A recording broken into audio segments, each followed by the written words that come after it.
Hello and welcome to a very special video of Geeks in Malaysia. My name is Nick Dorian, and today I will be speaking to somebody who has a little bit of a role in the upcoming DC film League of These Super Pets. And it's none other than our local actor Sean Lee, who voices the role of Waffles, this French Bull Terrier, in the upcoming DC film.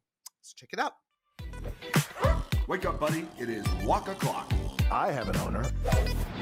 He's Superman. And I'm up. Make 'em sing to this thing like a melody. Hi, Sean. Welcome to Geeks in Malaysia. Thank you so much for being here. How are you doing today? Thank you. I'm doing very, very well. Thank you for this interview. Anyway, I just give you guys some background. Nick and I go a long way back. Yes, we do. If I'm not going to do it, you might as well do it. But let me Yeah, explain a little yeah. bit. Sean actually used to be my old student back in Sapura International School. Yeah. I taught him drama for a little bit, where he played Raoul in The Phantom of the Opera. Way Yes, back. I did. I still remember all the moments we had together. One of the Oh, class man. clowns I remembers, and it's amazing to see you where you are now from where you were back then. So Yeah. thank you for coming on the show. Thank you. Thank you. So one thing I want to ask you: how did you Yes. get from doing a performance of The Phantom of the Opera to working with the big leagues of Warner Brothers and DC? How did that happen? Aduh. I honestly don't know, man. One motto that I always hold for myself is actually just do your best in everything, in any given situation. And I believe that if you do your best, regardless if it's the best or not, as long as you did your best, I think the blessings will come, eventually. So I don't know, like I really don't know, man. It's just from projects to jump movies, and I don't stop. I don't stop improving. I keep improving. I don't stop myself from learning, and I'm always open to new things. And if I were not open to new things and I didn't accept new things, I wouldn't have got this job with Warner Bros. Like, because they emailed me out of the blue. We have this secret project to work with you. And we have this secret project, and we want to work with you. Do you want to be a part of this? And if I weren't open, I would have said no, right? I was like, oh, maybe not. I'm kind of shy. So like, I said yes, and good things happen. Like, always say yes. Always say yes. Very wise Always words. say yes. Wow, you've Always say grown yes. so much. I'm sorry. I still can't believe. Wow, those are very wise words. Well done. um, so, okay, tell us a little bit about your experience working on this. How did the recording process go? Like, what was the steps that you had to go through for the final cut of the project? Yep. So we actually we spent a lot of time in the scripting part, actually, because this is the first time that Malaysia is like Warner Bros is actually not collaborating. Warner Bros is doing this in Malaysia for the first time, that instead of dubbing the whole movie into the Malay language, they introduced a Malaysian character as one of the cast. So it's in a way like macam I'm one of the cast lah in the movie in Malaysia. So like it's the first time that I think they're doing this, and it's my first time also doing voiceover work for a narrative film, and it's an animated film. So a lot of our time will kind of spent in the scripting stage. How do we because I'm actually dubbing over another existing character, but I'm making that character Malaysian instead. So how do Ah, we match? How do we match those the things that he said? Because the movie cut is already final, and then I have to like play around with it lah. How do we fit ourselves in? So we have to kind of play with the timing.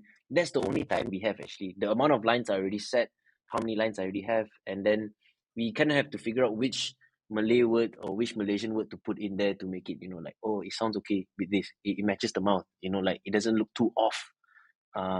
So yeah, that was just the main challenge, and then we did that for maybe about 2 weeks, back and forth.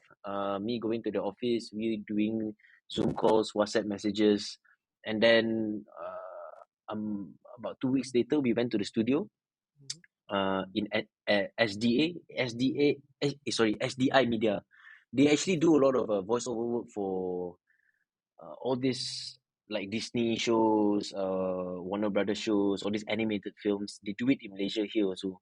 So they are very professional. They guided me through the whole process, and we completed the whole recording in an hour and a half. Nice. So okay, Yeah. that moves to the next question. Like, tell us a little bit about Waffles. Like, what he's a little Boston Terrier. So, what makes Yeah. Waffles different for the Malaysian side of things? Like, what made it different compared to how it will be in the US? Mm. It's the personality of Wolf, I would say, and how he speaks. Because I didn't want to make it too like, sometimes when they say like, hey, we want you to do a Malaysian accent, and then sometimes they go overboard.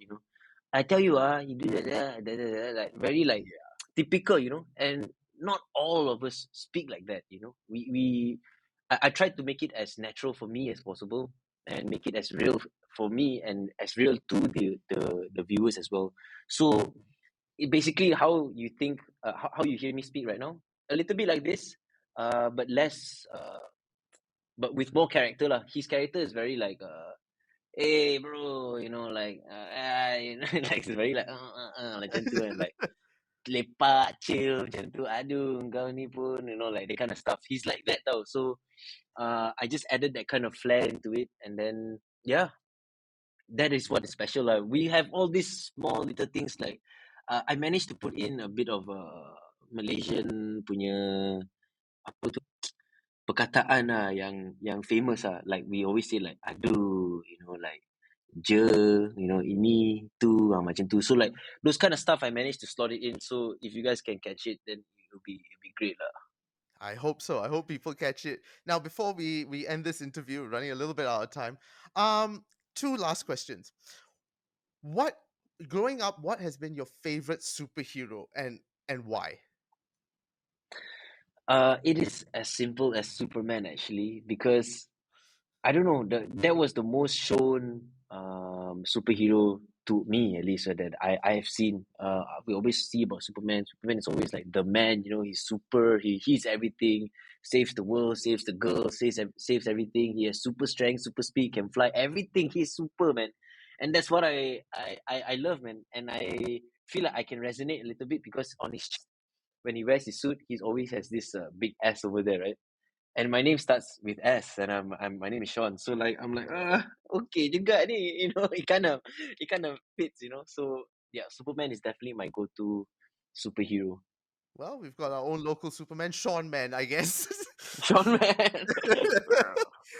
And last but not least, if you could choose any animal in the world, what animal would you be and what superpower would you have? um, this is a bit contradicting to what I'm promoting right now, but I would love to be a cat actually. I would love to be a cat. I don't know, man. Cats, they have 9 lives. They're stealth. They manja at times. They can be, and they're very independent. And that's the kind of pet that I want to be. Because the reason why I say this is because I believe owning a pet works both ways, like how you would look for in a partner. Like if you want a partner to respect you, obviously you have to respect people, right? You want a partner to love you, you have to love them. It's the same thing. So for me with pets is that I don't have time to take care of my pet. I'm honest. That's why I don't have any pets right now. So if I were to have a pet and I were to take care of a pet, he has a cat. He has to take care of himself. And I come back, feed him, play with him, rub him a bit, give him belly, play with him, and then like stroke him a little bit, and then done. He can take care, he can clean by himself, he will go do whatever he wants, and then comes back. And then I can go to work, and then I come back home and I can see him again, play, feed, like it's easy. Like if I have a dog, I have to walk the dog every 6 p.m. And then imagine I'm shooting in the production, like, hey guys, sorry, I need to go home walk my dog jump. I can go back walk my dog. Like susah. Mhm. So yeah, that's why I will pick a cat. And what superpower I would like the cat to have is I would like the cat to be able to speak human language. I think that's pretty cool. All right, cool.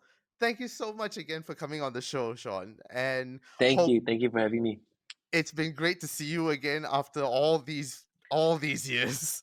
And hopefully this won't be Yeah, the last time I see you.